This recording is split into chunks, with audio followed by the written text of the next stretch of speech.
Hello everyone. So Ukraine has shared its latest compilation of drone strikes, many of these from Crimea, targeting substations there. But we also see a nice strike on the Tor-M2 SAM system, which is always nice to see. So the video shows a Tor moving along a field with a drone chasing it.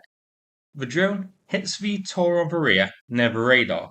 There's also a spotter drone on hand which records the impact, showing the drone made a direct hit on the Tor.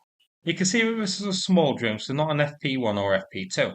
Next, there is a cut in the video, and the Tor is shown burning by a tree line. Not a massive fire, but still on fire. Presumably now it has been abandoned by Russia.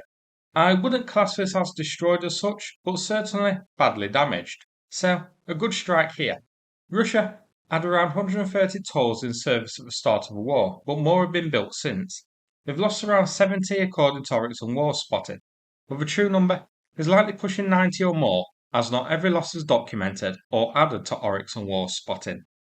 After the Tors destroyed, we then moved to Crimea. Ukraine sharing a bunch of strikes using the FP1 and FP2 attack drones mostly, but also a few unknown drones, including one which has that sort of X-wing shaped hood.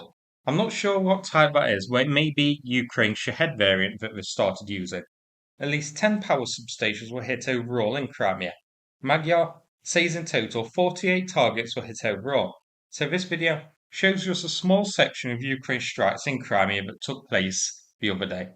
These are small local substations, so Ukraine here looking to target the power and cause blackouts in areas across Crimea, all part of a campaign to try and force Russians out of there.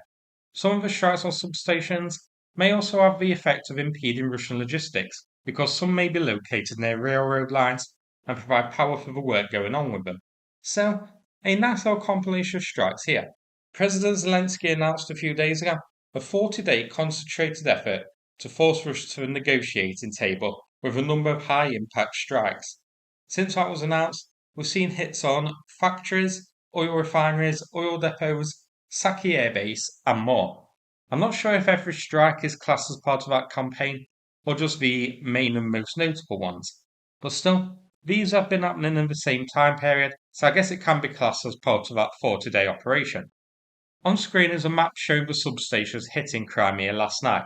So Ukraine picked them all off across the peninsula, it seems here. So a good night's work. All the substations are in Crimea. The Tor, which we saw getting hit first, was in Donetsk.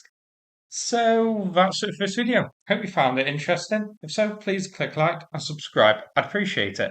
Thanks so much and take care, everybody.